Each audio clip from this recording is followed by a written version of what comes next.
What's up YouTube? Welcome to my video. Today we are going through part 3 of a Security Plus practice test.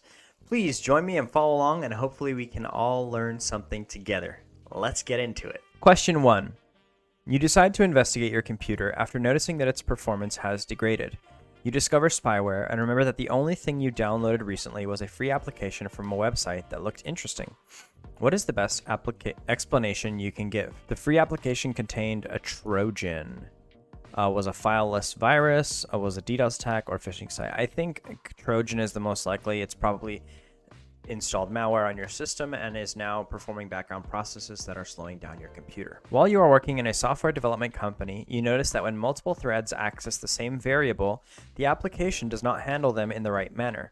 You believe that if this vulnerability is discovered by an attacker, it could be used to crash the server.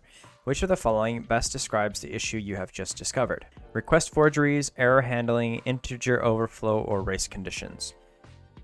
So this is race conditions because the definition of race conditions is when multiple things are happening at the same time in an unexpected way. It causes unforeseen errors, and that's exactly what they described here. Multiple threads access the same variable.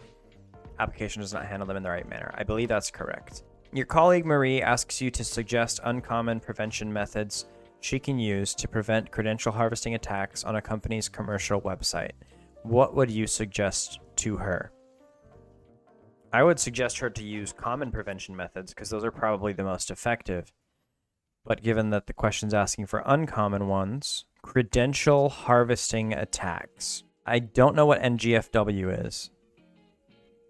All of these three sound common. So I'm going to go with NGFW because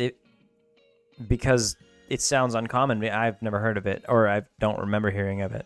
How would you describe the act of going through a company's trash bins to find sensitive documents or information? This is called dumpster diving. One of the following is not a capability of a security orchestration automation and response tool. Which is it? Automation of security operations, that's kind of in the name. Threat and vulnerability management, that's not in the name. Automatic of malware removal, that's bad grammar, that's bad English. Reaction to security incidents. There is response in the title as well, so I'm going to go with threat and vulnerability management. Which of these is not an effective way to prevent server-side request forgery attacks? I'm not familiar enough with the process of server-side request forgery attacks to actually know the answer to this. This one sounds weirdly specific, and I'm not familiar with Ajax, but these two both have to do with 127.0.0.1, which is your self-assigned IP address.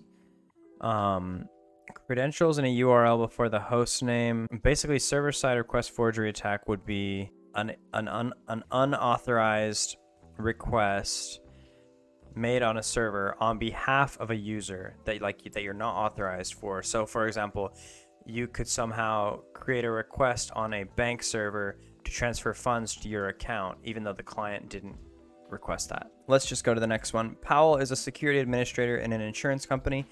Recently he discovered a piece of code in their back end written in PHP that shouldn't be there.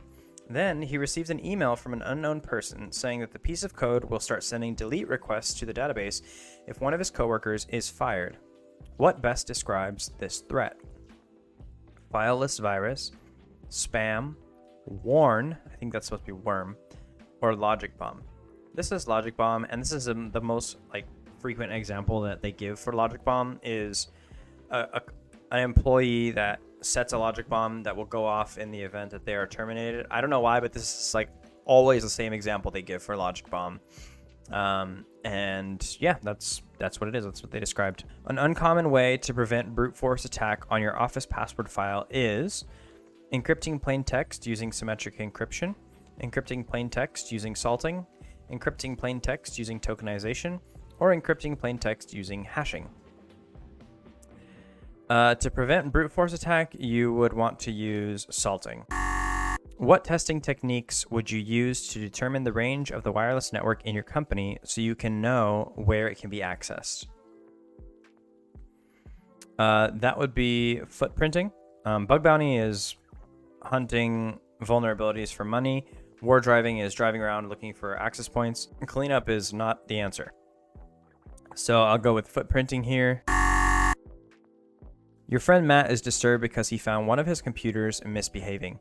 When he checks for the issue, he sees a file on the computer that appears to be the virus that is affecting his computer, but all of the antivirus programs Matt is using could not detect the file that contains the virus. Which of these could be the problem? 0-day, fileless virus, keyloggers, or Trojans? 0-day sounds like the most likely because a 0-day is a vulnerability that there is no patch for, and therefore if someone was taking advantage of this, recognition would not be programmed into antivirus as of yet. You are the security administrator in a telecommunications company. The company's website is attacked by a hacker who has previously been denied a job at the company. The hacker accesses the registration page, but he does not input account details. Instead, he puts quote or quote, comma, quote, and quote, comma, quote, 0, exclamation mark equals 1 quote equals quote 1. How can you describe this attack? Credential harvesting, SQL injection, impersonation, or typo squatting. This is SQL injection because it means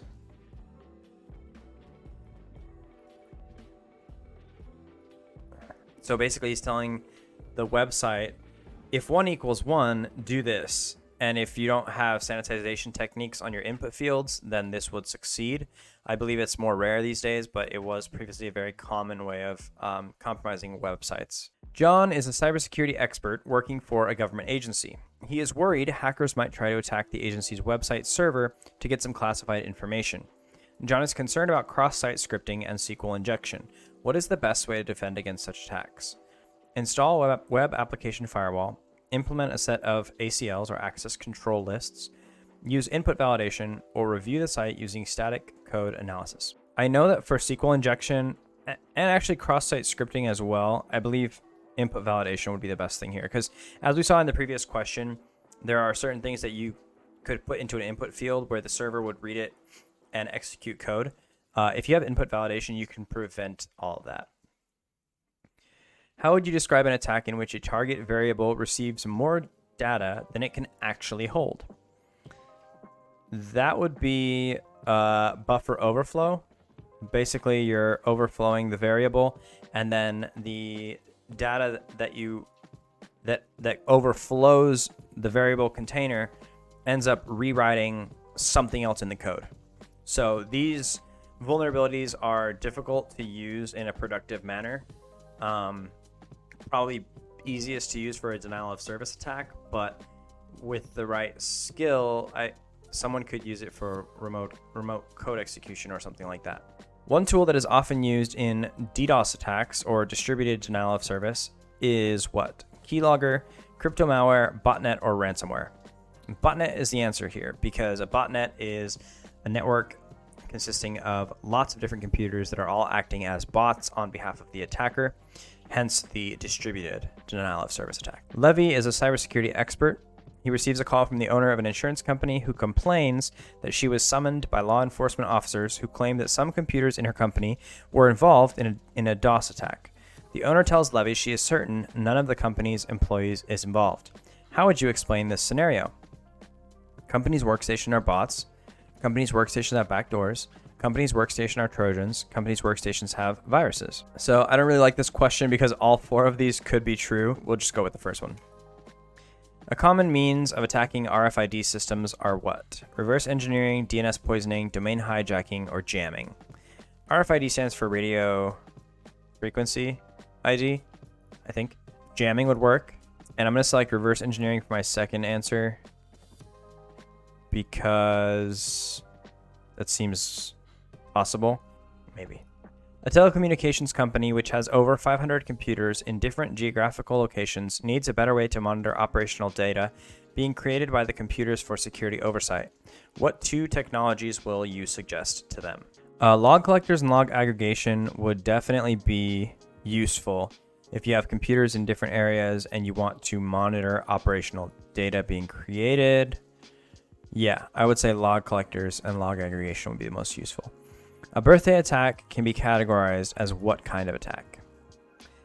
A birthday attack is when you're trying to produce a malicious file that has the same hash output as a non-malicious file? The answer is a cryptographic attack. The reason it's called a birthday attack is because the chance of two people in a room having the same birthday being over 50% only requires like 20 or 30 people or something like that. So the chances are actually a lot higher than what people think. And so this question or riddle is referred to when speaking about producing the same hash with two different files. It is possible in certain scenarios, and that's referred to as hash collision. Dan works for the Economic and Financial Crimes Corporation. He discovered that another member of the corporation's IT department has installed software that allows remote access to the corporation's database server in order to access top-level files remotely. What sort of threat has Dan just discovered? So, remote access to the database, state actor, script kiddie, shadow IT, or insider threat. It could be shadow IT, but this isn't a member of the IT department. So I would say insider threat would be more accurate. Which of the following is considered a risk of a non-vendor supported product? No live chat, no updates, fixes, or improvements, no documentation, or no training resources.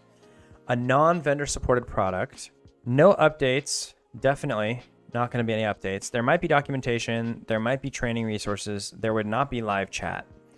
But live chat doesn't seem like a risk as much as no updates, fixes, or improvements. That seems like that will get you exposed security vulnerabilities much more quickly. That's the end of the questions. Let's see how we did. We did 21 questions, and it looks like we got 16 correct. All right, reviewing the answers. Question 1 was correct. The free application contained a Trojan. Question 2, race conditions was correct for the multiple threads. Thing. Utilize complex usernames and passwords was the answer they were looking for to suggest uncommon prevention methods to prevent credential harvesting attacks. I do not think that that is an uncommon prevention method. Dumpster diving is when you dive in dumpsters. Automatic malware removal is not a part of a SOAR tool. Apparently, threat and vulnerability management is. So, there you go. Removing all SQL code from AJAX requests is not an effective way to prevent server-side request forgery attacks. A logic bomb was correct for number 7. Encrypt plaintext using salting will not prevent brute force attacks. So I guess they could just get the salt that you used.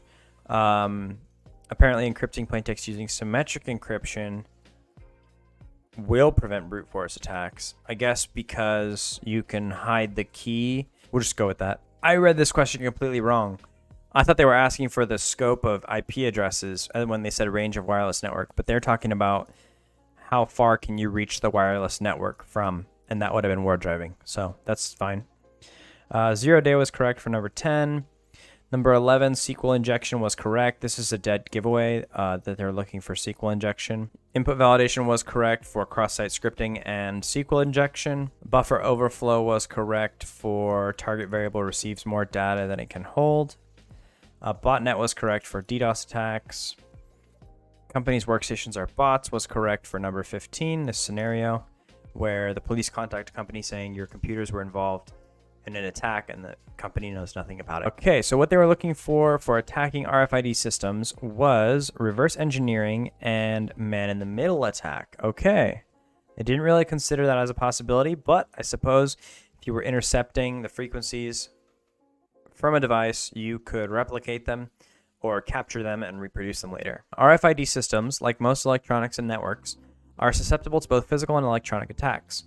As the technology matures and becomes more widespread, so do hackers who aim to gain private information, entrance to secure areas, or take a system down for personal gain. Below are 7 known security attacks hackers can perform on an RFID system: reverse engineering, power analysis, eavesdropping and replay, man-in-the-middle attack or sniffing, denial of service, that would be like jamming, I think, cloning and spoofing, or viruses. Log collectors and log aggregation for 18. For 19, cryptographic attack was correct for a birthday attack. 20, insider threat was correct. And 21, no updates, fixes, or improvements was correct. So I feel like we got most of the questions right. Hopefully you enjoyed this video. If you did, please hit the like button. And if you want to see more of this content, please subscribe to my channel. I definitely appreciate it. Hope you guys have a great day. Bye.